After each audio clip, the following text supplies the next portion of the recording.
Thank you, Mr. Peterson, for being with us. Thanks for the invitation. Yeah. What I found most interesting in your book is the stuff you write about child development and child upbringing. And for example, you explain how overprotective parents can damage their children. Mm-hmm. You say it's far better to render beings in your care competent than to protect them. Do you think that parents today are more protective of their children than previous generations? I would say that it looks like that, yes. I think there are complex reasons for that. I don't think that you can necessarily lay that at the feet of the parents. People are having fewer children, and they're having them later in life. And so I think both of those things, those are major demographic shifts, and I think that one of the consequences of that is that children's lives are much more organized than they used to be, which might have some advantages, but that also parents are more likely to overprotect. They're older and more cautious, and the children also don't have as many siblings, and of course siblings were part of the child raising process, and it's hard to be overprotected in some ways when you're competing with a bunch of siblings. So it's complicated, but I think that overprotection is a problem. Mm-hmm. Rule 11 is do not bother children when they are skateboarding. Mm-hmm. This is a recurring theme in your book. If we are overprotective with our children, we will create weak individuals. Well, you demolish people's resilience that way. I mean, life is difficult, and you cannot protect your children. What you can do is prepare them, and you can prepare them to be strong and courageous and truthful and resilient and reciprocal in their interactions with other people. And that means you equip them for what life will be, which is at minimum a series of difficult challenges, and often more than that, because of course people go through very difficult times in their lives. And a resilient person is capable of standing up to things in the face of fear and moving forward voluntarily, convinced of their own competence and ability to prevail. And so your primary goal as a parent, apart from facilitating your child's social desirability, which is a major obligation on your part, is to encourage your children and I mean that literally, to instill in them a sense of courage in the face of the difficulties of life, and not to protect them from that. We don't even want to be protected from those difficulties, because a major part of life and its meaning is the challenge that comes with confronting difficulties. So, yeah. What do you want to say to those parents that allow their 8 or 9-year-old sons to sleep in their beds at night instead of sleeping in their own rooms? Well, the first thing I would say about that is you might want to ask why you don't want privacy with your spouse. You know, the last thing you want to do is use your child as an excuse to not interact properly with your wife or your husband. There's all sorts of reasons that people allow their children to interfere with their relationship. And by 8 or 9, a child is more than capable of spending time on their own, and they need to do that anyways, because you don't want your child to be either unable to spend time alone or terrified of it. You also destroy to some degree their ability to cope on their own, but also their imagination by not requiring them to rely on themselves for their own, for self-calming and also for self-amusement. There's a rule when you're dealing with people who might be dependent, and this includes the situation where you're dealing with sick people or elderly people, and the rule is, do not do anything for anyone that they can do for themselves, because you take away their competence by doing that. I want to ask you about the use of physical force on children, because you think it is important to allow kids to explore and harm themselves to gain experience. Still, you believe strict parenting is important, and you think it is justifiable to flick the index finger on certain types of 2-year-olds.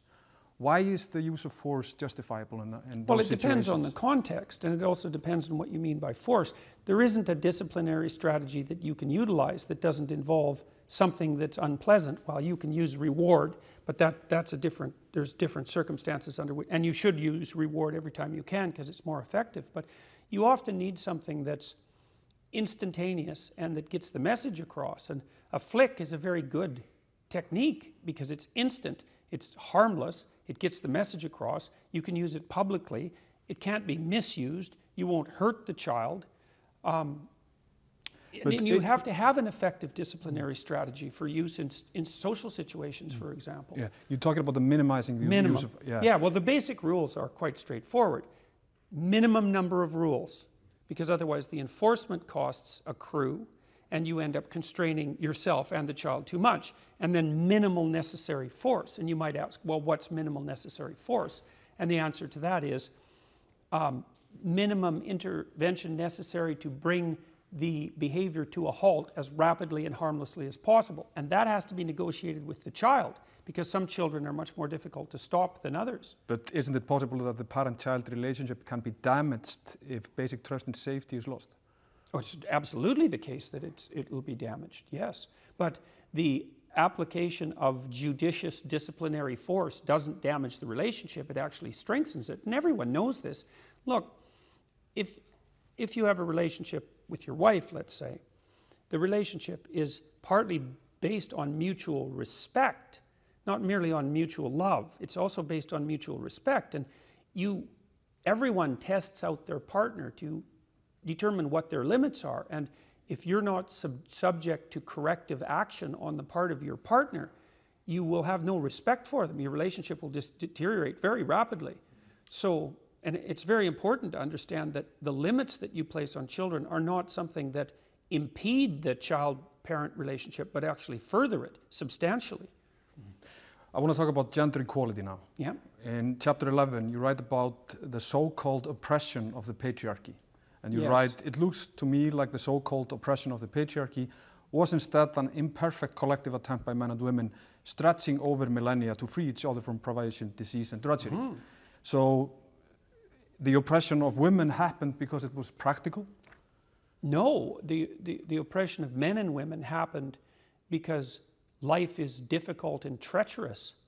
And so we were subject, and still are, to all sorts of terrible burdens that are intrinsic to life itself. I mean, one of the things that's happened is because we're so technically and materially wealthy right now, we don't understand what privations our ancestors, even a few generations ago, faced. I mean, it was very difficult for women to function, let's say, as technical equals in the absence of reliable control of menstruation. That's only been a reality for, say, 70 years. And the birth control pill as well is a major technological revolution. You mentioned technological advancement. Yes. So the hurdles have been removed in part way. But you talk about the so-called oppression of the patriarchy.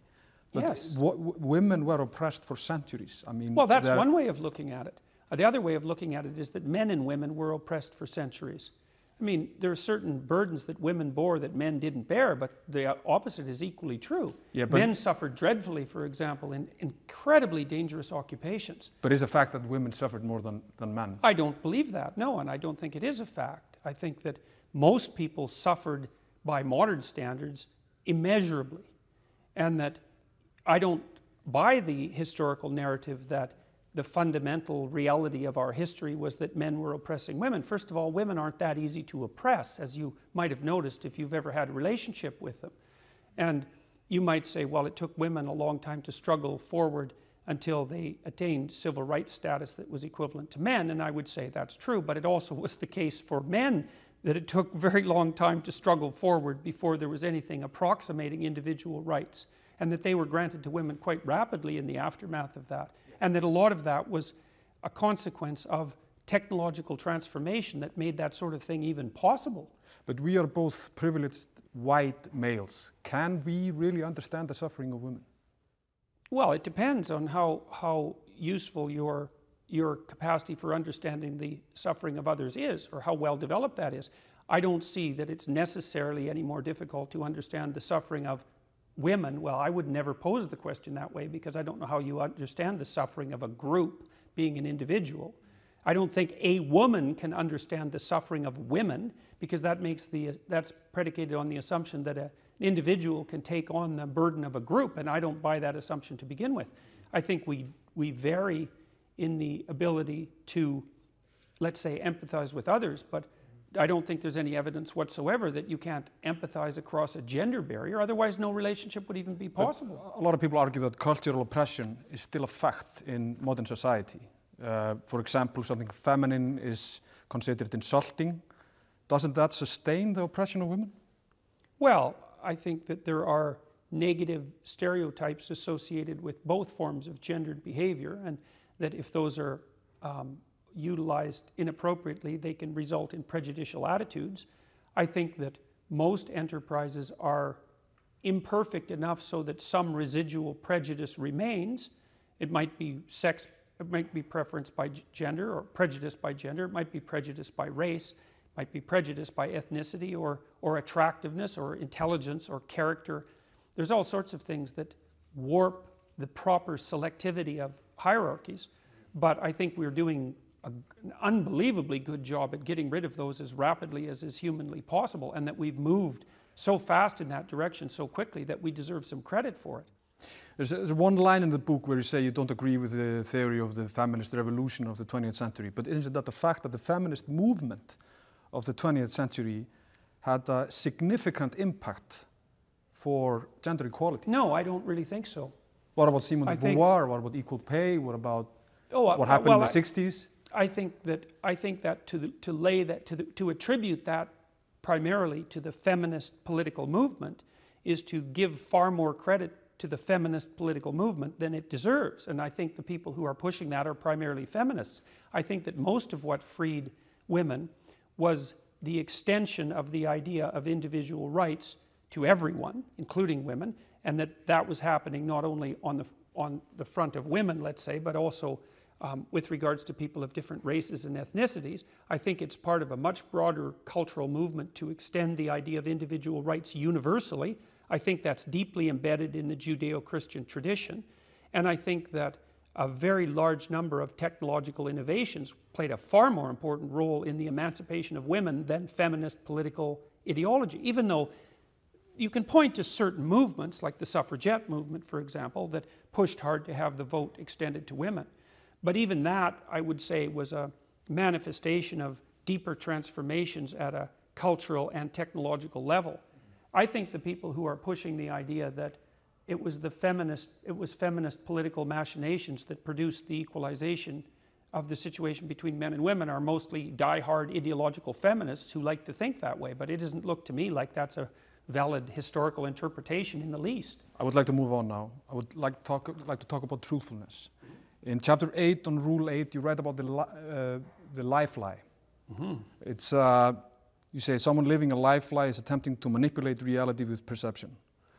Based on what you write in the chapter, couldn't one say that a large part of the population in the 21st century live a life lie because they avoid conflict, they say what they think pleases their spouses or their bosses instead of telling the truth? Oh, yes. They do what is convenient at every given moment instead of saying what they really want. Yes, well, perhaps not at every given moment, but they certainly fall prey to that temptation. It's conflict avoidance, yeah. Well, as a psychologist, psychologists deal with a variety of problems, but I would say the two most common normal problems are anxiety and depression. That would be one class. And the other would be lack of assertiveness. And lack of assertiveness subsumes the problems that you just described. People won't stand up for themselves and say what they need and want, and then they don't negotiate properly. And they're avoiding conflict in the short term, which is a form of lie by omission. And what that means is that problems aggregate around them. And that's often why people end up divorced. You know, people will stay married for a long time, and one partner will say to the other eventually, well, I've been unhappy for the last 8 years. It's like, well, that might have been something to announce in increments, say weekly or even daily, long before everything accrued to the point where the only possible solution is a catastrophic dissolution. There's a lot of conflict involved in setting a relationship straight.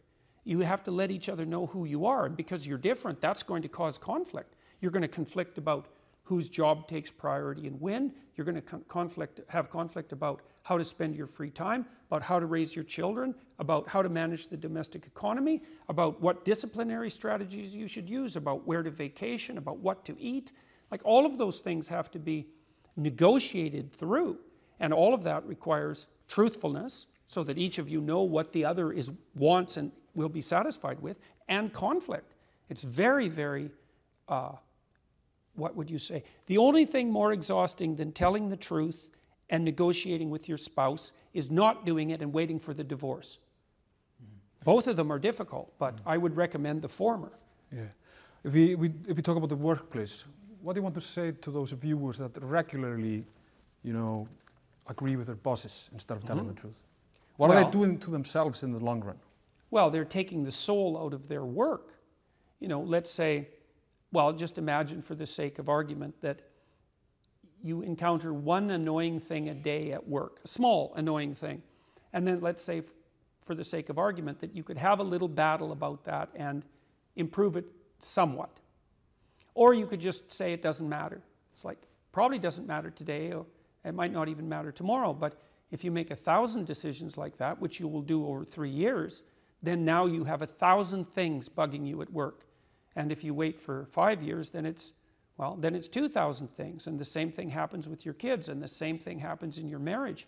Those things accrue and they turn into a monster. Yeah, but you would agree that conflict avoidance is practical sometimes. People do it to just go on with their lives. No, I don't actually. I think in a marriage, for example, there's almost nothing so small you shouldn't fight about it. But the question is, what does fight mean? It doesn't mean win. Like if you and I have a relationship, let's say it's a business partnership, it doesn't really matter. If we have a relationship and we have a difference of opinion, we need to battle it through. But the purpose of the battle isn't so that your viewpoint prevails or that my viewpoint prevails, because either of us might be wrong. The purpose is to engage in the conflictual exchange of opinion so that we can see a joint path forward to peace. And that's the thing, is like if you're fighting with your wife, the first thing to remember if you're fighting with your wife is you have to live with her. So maybe beating her in the argument is not the right outcome. What the right outcome is saying what you have to say, listening to what she has to say, and see if you guys can come up with a mutually agreed upon solution that will make the problem go away. So, if we explore conversation between people in society, a lot of these conversations are full of falsehoods and lies. People are nice to people they dislike. They're being fake because they try to be friendly. I mean, is it in fact morally wrong to live your life in that way? Yes. It is. It is. I mean, you can't avoid the necessary conflict of negotiation towards peace. If you avoid it, all that it means is that it accrues and multiplies. It's one of the oldest stories we have. The oldest stories we have point to that as part of the prime moral doctrine. It's a form of impulsivity. If you only do what you want in the moment, impulsively, that there will be consequences of that into the future, which is why you shouldn't act impulsively. Impulsively avoiding conflict is exactly the same. And same problem. People know this, if someone's casually rude to you, in a bus driver, for example, and there's always the possibility that you'll stew for hours over what you should have said. It's like when someone transgresses against you, let's say, you have to say what you have to say. You don't have to say it as if you're the totally correct authoritarian tyrant. You can say it in a spirit of inquiry, because there's always the possibility that you're wrong and you want to listen. This is also why you want to listen to your partner, your spouse, even if what they're saying to you is you find very annoying. It's always possible that they're right, and you should listen, because if they're right, then they can stop you from heading for trouble in the future. I want to go backwards. I want to talk about rule number 7. Pursue what is meaningful, not what is expedient. You write in the book, there is no faith and no courage and no sacrifice in doing what is expedient. What do you say to those viewers that don't pursue their dreams and are locked in their careers because they are too afraid to take risks and pursue something meaningful? Well, the first thing I would say is, well, you should be afraid of taking risks and pursuing something meaningful. But you should be more afraid of staying where you are if it's making you miserable. It's like the first thing you want to do is dispense with the idea that you get to have any permanent security outside of your ability to contend and adapt. It's the same issue with children. It's like you're paying a price by sitting there being miserable. And you might say, well, the devil I know is better than the one I don't. It's like, Don't be so sure of that. The clock is ticking. Yeah, and if you're miserable in your job now and you change nothing, in 5 years you'll be much more miserable and you'll be a lot older. But isn't it a luxury to pursue what is meaningful? Our viewers have mortgages, they have children, they have payments and loans. It's a luxury to pursue because we lack the resources. Well, I don't remember now, I'm not talking about what makes you happy. It's a luxury to pursue what makes you happy. It's a moral obligation to pursue what you find meaningful. And that doesn't mean it's easy. It might require sacrifice. If you need to change your job too, let's say you have a family and children and a mortgage, you have responsibilities. You've already picked up those responsibilities. You don't just get to walk away scot-free and say, well, I don't like my job, I quit. That's no strategy. But what you might have to do is you think, well, this job is killing my soul. All right, so what do I have to do about that? Well, I have to look for another job. Well, no one wants to hire me. It's like, okay, maybe you need to educate yourself more. Maybe you need to update your curriculum vitae, your resume. Maybe you need to overcome your fear of being interviewed. Maybe you need to sharpen your social skills. Like, you have to think about these things strategically. If you're going to switch careers, you have to do it like an intelligent, responsible person. That might take you a couple of years of effort to do properly. When you say pursue something meaningful, is it important to have a vocation? I think it's more important to have an ethos, an ethic. So I have a program, for example, called the Future Authoring Program, which is a writing program that enables people to develop a vision for their life and then to develop a strategy. And so it's based on the idea, imagine that, and it's an extension of the ideas in the book, or at least something along the same lines. The first thing that you want to do is figure out, imagine you were taking care of yourself, like you were someone you cared for, which is rule number 2, by the way, essentially. Then you should figure out, well, if you could have what you needed and wanted, what would it be? What sort of friends would you have? What would your family relationships look like? How would you conduct yourself with your children? How would you educate yourself? You need to think through how it is that your life could be properly arranged if you had that ability. And then you can aim at that. And the funny thing is that if you do posit a goal of that sort and work towards it, you will move towards it. The goal will change because you'll learn things along the way. But I mean, I've dealt with hundreds of people in my clinical and consulting practice, and we set a goal, we develop a vision and work towards it, and things inevitably get better for people. So it's not a luxury, it's difficult. It's a moral responsibility, and it isn't happiness. It's not, the pursuit isn't for happiness. It's a moral responsibility to pursue what is meaningful. Absolutely. Yeah. I would like to end the interview with citing criticism from your friend. Oh, yes. Bernard Schiff. Yes. Your friend for many years and former colleague at the University of Toronto. Yes. He wrote an article about you in the Toronto Star recently. Yes. It was quite hard criticism on what you've been doing in the last few years. And he wrote, Jordan is fighting to maintain the status quo to keep chaos at bay, or so he believes. He is not a free speech warrior, he is a social order warrior. Are you a social order warrior? I think that people can decide that for themselves. I mean, one of the things that Bernie criticized was my lecturing style at the university. Now, all those lectures are online. Essentially, like a representative sample of my lectures from the last 30 years are online. And I mean hundreds of hours, it's not a few fragments. And hundreds of thousands of people have watched them. And the criticisms that Bernie leveled at me have not been leveled at me by the watchers. And so people can go watch the lectures and make up their own mind about that. But he also questions your motives. He wants to know what your end game is all about. I mean, what is your primary motive? My primary motive as a clinical psychologist and educator is to help individuals live more meaningful and productive lives in harmony with their families and their community. That's my motive. And the evidence for that, I think, is, well, if people go online, and first of all, you can watch the lectures and decide for yourself, but you can also go, I suspect probably maybe 250,000 people have commented on the lectures and their effects on them. And so that's what people say. I'm watching the lectures, I'm trying to develop a vision for my life, I'm trying to become more responsible, and it's really helping. And that's what I hear all the time when I do these public lectures, which aren't political. But when we gain success, we raise the bar We Yes. set our ambitions higher. I mean, what is your end game? What do you want? That's all. That's what I want. I want to help as many individuals as possible become more courageous, more truthful, and more engaged in the pursuit of individual, familial, and social harmony.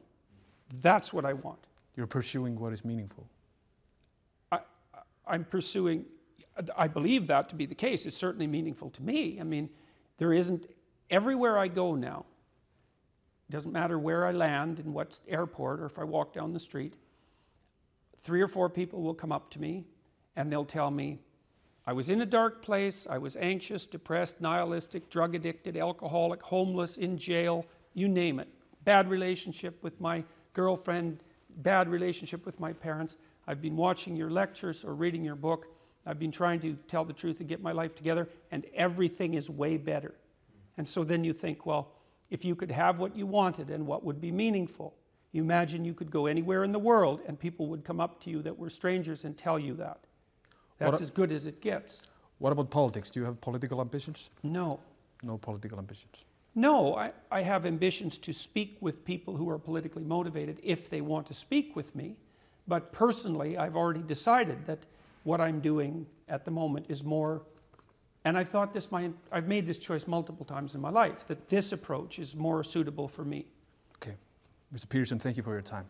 Thank you very much for the interview.